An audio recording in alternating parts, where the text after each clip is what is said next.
Hello everyone, welcome back to my channel. So how are you all? I hope all of you are doing great and your studies are going well, because MNS interview and CBT exam is going to start from 17 August. So only 2 days are left, and best of luck जिनका exam 17 अगस्त को है. So and prepare hard for CBT. Don't read and don't take stress tomorrow, because कल तो मतलब बहुत सारे लोग दिल्ली पहुंच जाएंगे जो आउट ऑफ स्टेशन रहते हैं. कल मत पढ़ना, स्ट्रेस हो जाता है ना, नर्वसनेस हो जाती है तो सब कुछ भूल जाते हैं. चिल रहना एंड परसों फ्रेश माइंड से अपना CBT का एग्ज़ाम देने जाना. ठीक है, and all the very best. जो होगा एंड अच्छा करने की कोशिश करना. तो because as many of you were asking that what will the process after reaching at the base hospital Delhi Kent. So today I am going to tell you the process of all 3 days that हर एक दिन वहाँ पे क्या होगा, कौन कौन से test होंगे, CBT कब होगा, इंटरव्यू कब होगा, कैसे होगा और क्या क्या प्रोसेसेज होती हैं, मैं सारी की सारी इस वीडियो में डिस्कस करने वाली हूँ, पूरा का पूरा. ठीक है, तो डे फर्स्ट से स्टार्ट करते हैं. डे फर्स्ट का स्केड्यूल है, होल प्रोसेस मैं आपको वर्बली बताने वाली हूँ, तो ध्यान से सुनना. ठीक है, डे फर्स्ट से स्टार्ट करते हैं. मान लो कि किसी का इंटरव्यू 17 अगस्त को है, तो मैं बता देती हूँ उसका लेट करके 17 अगस्त को लेके चलते हैं. जैसे मान लो 17 अगस्त का आपका इंटरव्यू है, तो 17 अगस्त को आपको वहाँ पे सुबह 7 बजे रिपोर्ट करना है. मतलब 7 बजे से आपका जो एंट्री है ना वो स्टार्ट हो जाता है. तो कोशिश करना कि आप आधा घंटे पहले पहुँच जाओ, मतलब 6:30 बजे के करीब वहाँ पे पहुँच जाना. बिकॉज कभी कभी ऐसा होता है ना कि रास्ता वगैरह नहीं मिलता, कोई नया है वहाँ पे जाने में, है ना, तो उसको रास्ता वगैरह ढूंढने में दिक्कत हो. तो मतलब सेफ्टी पर्पज़ के लिए घर से 1-1.5 घंटे पहले ही निकलना. ठीक है, अगर कोई ज़्यादा दूर है तो फिर 2-2.5 घंटे पहले निकल जाना. ठीक है, और कोई आउट ऑफ स्टेशन है तो ये तो रखना ही मत कि मतलब 17 को है तो हम सुबह 17 की ट्रेन लेके पहुंच जाएंगे. ऐसा मत करना, गड़बड़ हो जाएगी. अगर 17 को है तो 16 को ही पहुंच जाना. एक दिन पहले ही जाना है वहाँ पे दिल्ली में, अगर कोई आउट ऑफ स्टेशन है तो.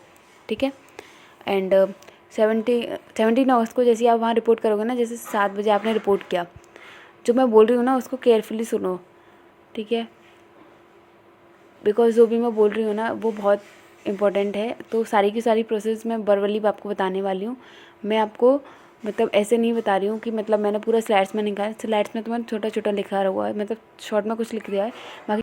सो जैसे ही आप 7 बजे वहाँ पर रिपोर्ट करोगे, 7 बजे रिपोर्ट करने के बाद में जैसे ही आप एंट्री गेट पे जाते हो, आपका एडमिट कार्ड, तो एडमिट कार्ड अपने हाथ में ही रखना. एक एडमिट कार्ड अपने हाथ में रखना और अपना आधार कार्ड हाथ में रखना. ठीक है, आप पानी की बोतल लेके जा सकते हो, बाकी वॉच मोबाइल वगैरह कुछ भी अलाउड नहीं होता है, तो वो आप अपने पेरेंट्स को ही बाहर दे के जाना.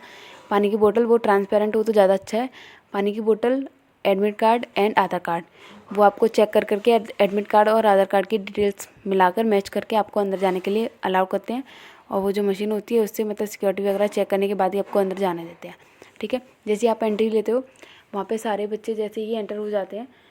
एंटर होने के बाद में 8 बजे से आपकी वहाँ पे मतलब एक जो ऑडिटोरियम है ना, जहाँ पे मतलब डॉक्यूमेंट वेरिफिकेशन होता है, जहाँ पे सारे मतलब बच्चों को स्पेशली मतलब पहले दिन बुलाया जाता है, जहाँ पे सीट्स वगैरह लगी होती हैं अंदर ऑडिटोरियम में.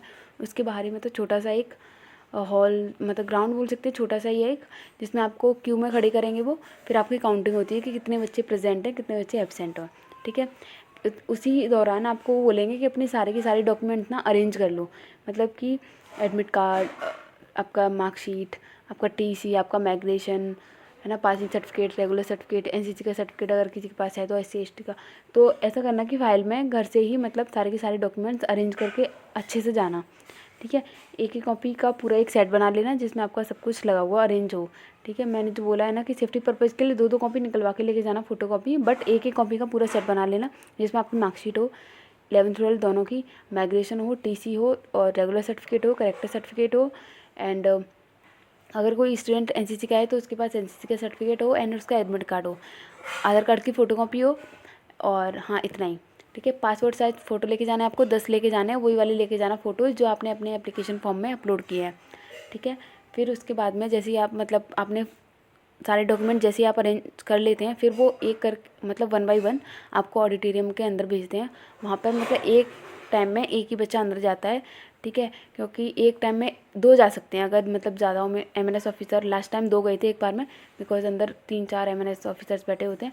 तो वो आपका मतलब जैसे अगर 2 हैं तो 2 बच्चे अंदर जाएंगे, अगर 4 MNS ऑफिसर अंदर वेरिफिकेशन के लिए डॉक्यूमेंट्स के लिए बैठे हैं तो 4 बच्चे अंदर जाएंगे. जैसे वो 4 बच्चे अंदर जाएंगे उनका वेरिफिकेशन मतलब वो डॉक्यूमेंट का देखेंगे पहले, और मतलब सारे देखेंगे कि कौन कौन से डॉक्यूमेंट आपके पास हैं। अगर कोई नहीं है तो वो उनके पास एक रजिस्टर होता है जिसमें वो कि ये डॉक्यूमेंट नहीं है तो उस पर टिक कर देते हैं, ठीक है। फिर वो अंदर बिठाते जाते हैं, जिसका डॉक्यूमेंट का वेरिफिकेशन होता है वहीं वो अंदर ऑडिटोरियम के अंदर सीट डली हुई होती हैं, उसमें वो अंदर जाके अरेंज उन सीट्स पे जाकर वो अंदर बैठ जाते हैं, ठीक है। जैसे ऐसे और फिर जिनका जिनका हो चुका होता है वो अंदर होते हैं, जिनका नहीं हुआ था वो उनकी धीरे धीरे ऐसी एंट्री होती रहती है। ये प्रोसेस लगभग मतलब शायद 1-1.5 घंटे चलता है। जितने स्टूडेंट्स होते हैं उनके ज़्यादा स्टूडेंट तो ज़्यादा लंबा खींचेगा, अगर कम स्टूडेंट होते हैं तो जल्दी हो जाता है, ठीक है। फिर अंदर जाने के बाद में वो आपको एक बुकलेट देते हैं, 2 बुकलेट देते हैं। एक होती है मेडिकल टेस्ट की, जो मेडिकल एग्जाम के जो टेस्ट होते हैं उनकी। एक होती है आपके मतलब बेसिक इन्फॉर्मेशन डिटेल्स वगैरह जो फिल करवाते हैं वो, ठीक है। उन बुकलेट के अंदर आपको अपने फ़ोटोज़ लगाने होते हैं, ठीक। फिर और वो जो भी डिटेल्स वहाँ पे भरवाते हैं वो स्क्रीन एक होता है, डिजिटल स्क्रीन होता है, उस पर शो करते हैं कि आपको मतलब बुक वर्बली वो बताते भी हैं और शो भी करते हैं कि आपको कौन सी जगह क्या डिटेल फिल करनी है। तो उसकी टेंशन मतलब बुकलेट्स की वो बताएंगे सब, ठीक है। फिर मेडिकल टेस्ट का फिर यहाँ पर ना वो 2 बैच बना देते हैं, मॉर्निंग शिफ्ट का और इवनिंग शिफ्ट का। जिसका CBT का इंटरव्यू मॉर्निंग में होता है, उसका जो अगर किसी का CBT का एग्ज़ाम अगर मॉर्निंग में है तो उसका इंटरव्यू जो होगा वो 2 बजे के बाद होगा, ठीक है।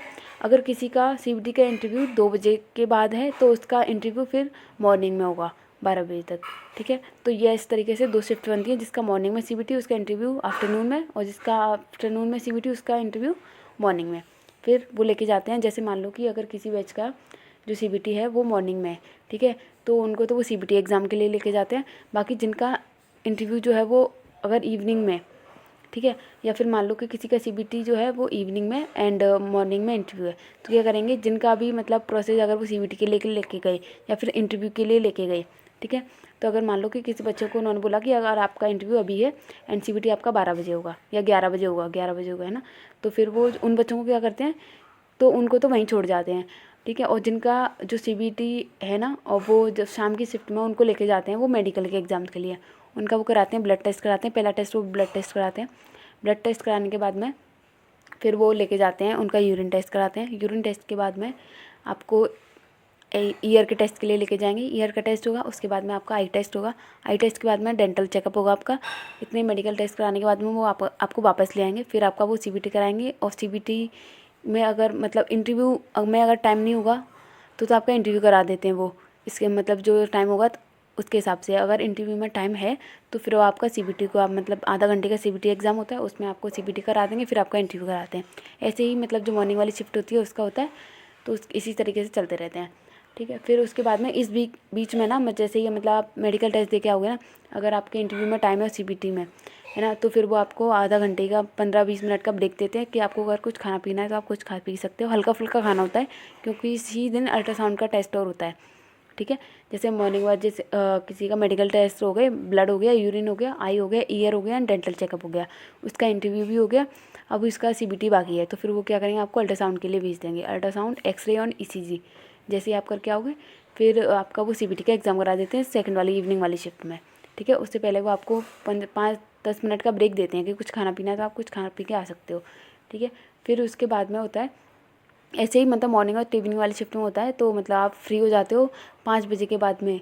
अगर लेट हो गया है तो 5 से तो अगर जैसे 5 बज गए तो फिर वो आपका गाइनो वाला टेस्ट नहीं कराते हैं, ठीक है। लेकिन अगर टाइम है, आप 4 बजे के अराउंड समथिंग फ्री हो गए हो, तो फिर आपका वो गाइनो वाला जो टेस्ट होता है ना, वो गाइनो वाला टेस्ट भी फर्स्ट डे को ही हो जाता है। तो फिर वो फर्स्ट डे को गाइनो वाला टेस्ट कराने के बाद में वो 5:30-6 बजे आपको वहाँ से फ्री कर देंगे। तो ये मतलब जो थी ना, ये मतलब CBT तो क्या होगा, अगर मॉर्निंग वाली शिफ्ट है आपकी तो पहले वो आपका पहले मेडिकल टेस्ट कौन से कराएंगे, ब्लड करा देंगे, यूरिन करा देंगे, डेंटल, आई एंड ईयर, फिर आपका CBT करा देंगे, फिर आपको इंटरव्यू के लिए भेज देंगे, ठीक है। अगर इंटरव्यू के लिए टाइम नहीं है तो पहले इंटरव्यू करा देंगे, फिर CBT के लिए लेके आएंगे, ठीक है। फिर इवनिंग का सेम यही होगा।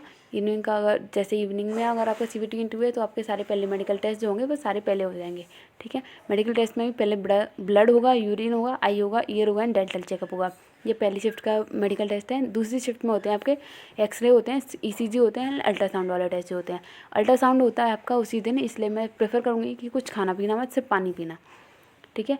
और खाओ पियो भी तो मॉर्निंग में ही खा लेना, फिर बीच में जो रेस्ट वगैरह मिलता है ना उसमें मत खाना, मतलब कुछ भी मत खाना, वरना अल्ट्रासाउंड का टेस्ट नहीं होगा, अब वापस कराना पड़ेगा, फिर टेम्प्रेरी रिजेक्शन मिलेगा, RNR जाना पड़ेगा, तो मत खाना कुछ उस दिन। फिर आते हैं डे सेकंड में क्या शेड्यूल होता है। डे सेकंड का स्केड्यूल होता है कि अगर जैसे गायनो वाला टेस्ट पहले दिन नहीं हुआ है, क्योंकि जो पहले दिन बहुत सारी प्रोसेस होती है, मोस्ट ऑफ द काम तो पहले दिन ही हो जाता है वहाँ, बट अगर नहीं हो पाता है तो फिर वो गायनो वाला टेस्ट आपको अगले दिन कराएंगे। तो अगले दिन मॉर्निंग में ही नहीं कराएंगे, मतलब बाद में कराते हैं। तो पहले मॉर्निंग में जैसे ही आप वहाँ जाओगे, रिपोर्टिंग सेम होती है, एडमिट कार्ड और आधार कार्ड लेके जाना है, वहाँ कराते हैं वो। फिर उसके बाद में सबसे पहले होगा आपका हाइट एंड वेट होने के बाद में आपका बीपी चेक होगा। बीपी चेक होने के बाद में जैसे हाइट एंड वेट हुआ, हाइट एंड वेट वाला प्रोसीजर जैसे ही कंप्लीट होगा, आपका बीपी होगा, फिर मतलब बीपी और फिर हाइट एंड वेट। फिर उसके बाद आपका होता है हाइट एंड वेट के बाद में ना वो आपका मतलब जो पहले दिन जितने मेडिकल टेस्ट हुए होते हैं उसमें आपको बुकलेट देते हैं, वो वाली बुकलेट, जिससे आपको पता चल पाए कि मतलब आपका किस किस में है। तो जैसे ही पता पड़ जाता है यार इसमें रिजेक्शन मिला, क्योंकि जब तक बहुत सारे मतलब जो मेडिकल ऑफिसर होते हैं ना, एफएमसी के डॉक्टर्स, उन्होंने मोहर लगा चुकी होती है कि कौन सा बच्चा को टेम्प्रेरी रिजेक्शन है, किसी को परमानेंट तो नहीं है, ऐसा वैसा जैसा होता है ना। तो दूसरे दिन आपको मोस्टली पता ही पड़ जाता है कि हमें किस में रिजेक्शन मिलने वाला है। तो अगर किसी को टेम्प्रेरी रिजेक्शन मिल गया है तो फिर वहाँ फिर आप वहाँ रुको एंड आरएनआर में अपना वापस मेडिकल कराओ। बट अगर किसी को परमानेंट रिजेक्शन मिल गया है तो फिर तीसरे दिन रुकने का कोई फ़ायदा नहीं होता है। इसलिए मोस्टली बच्चे जिनका परमानेंट रिजेक्शन मिला होता है सेकंड डे, उनको उस बुकलेट में देख के पता पड़ जाता है, क्योंकि वो दे देते हैं चेक करने के लिए। तो वहाँ बच्चे तो फिर गायब हो जाते हैं, जिनको परमानेंट रिजेक्शन मिलता है वो आ ही जाते हैं कि परमानेंट रिजेक्शन मिला है, तो तीसरे दिन फिर रुकने का कोई फ़ायदा नहीं होता, तो वो सेकंड डे ही वापस आ जाते हैं। ठीक है, तो ये सब होगा height and weight and BP के बाद में फिर आपका सर्जिकल होता है। सर्जिकल में मतलब वही आपके मार्क्स वगैरह चेक करेंगे कि कोई ऑपरेशन वगैरह नहीं हुआ है, नौकरी चेक करते हैं एंड आपकी मतलब थोड़ा सा वो हैंड वगैरह रोटेट करा के देखते हैं कि क्या है क्या नहीं है, फाइल्स वगैरह चेक करते हैं। तो ये सब होते चेक, और एक्स्ट्रा बोन वगैरह तो नहीं है, ये सब भी वो चेक कर लेते हैं। तो सर्जिकल होने के बाद में अगर किसी का पहले दिन गायनो रह गया होता है तो फिर उसका गायनो करा देते हैं। गायनो करा के मतलब सेकंड डे आप फ्री हो जाते हो 2-3 बजे तक, ज़्यादा टाइम नहीं लगता है, 2-3-4 बजे तक ना सेकंड डे आप फ्री हो जाते हो। ठीक है, तो ये सेकंड डे का स्केड्यूल हो गया। फिर आते हैं थर्ड डे का कोई मेडिकल टेस्ट नहीं होता, कोई सीबीटी इंटरव्यू नहीं होता है। थर्ड डे सिर्फ आपको मेडिकल बोर्ड बैठता है, उसमें वो सिर्फ ये बताते हैं कि आप मेडिकली फ़िट हैं या फिर अनफिट हैं। मेडिकली अनफिट में भी आप टेम्प्रेरी अनफिट हैं या फिर आप परमानेंट अनफिट हैं। ठीक है, तो अगर आप टेम्प्रेरी होते हैं तो आपको एक MRO फॉर्म देते हैं जिसको आपको फिल करना होता है, और मैं उसका मतलब दूसरी वीडियो बनाऊंगी टेम्प्रेरी रिजेक्शन का कि कैसे MRO फॉर्म फिल करना है, RNR में कैसे बनाना है। ठीक है, तो ये मैंने पूरे 3 दिन का स्केड्यूल बता दिया आपको कि क्या होगा क्या नहीं होगा। तो ये था 3 दिन की प्रोसेसेस जो वहाँ 3 दिन बीस हॉस्पिटल के अंदर आपके साथ होने वाली हैं। और मेरे को एक चीज़ और क्लियर करनी है, बीस हॉस्पिटल में वो सिर्फ आपको सुबह के 7 से शाम के 5 बजे तक ही रखेंगे। उसके बाद में वो आपको फ्री कर देते हैं कि आपको मतलब जहाँ आपको स्टे करना है वो आप खुद ही देखो, मतलब आपको कहाँ स्टे करना है ये आपको ऊपर है, मतलब रिलेटिव्स के यहाँ रहना है, होटल्स वगैरह लेने हैं, धर्मशाला वगैरह में स्टे करना है। हो सके तो अगर किसी को जैसे कोई होटल वगैरह में स्टे करना चाह रहा है ना, तो हो पाए तो मतलब आसपास ही होटल देख लेना, फिर इतना दूर मत देखना कि ट्रैवलिंग का भी हो जाए, 10-15 किलोमीटर दूर मत देखना, आसपास ही वहाँ देख लेना कोई।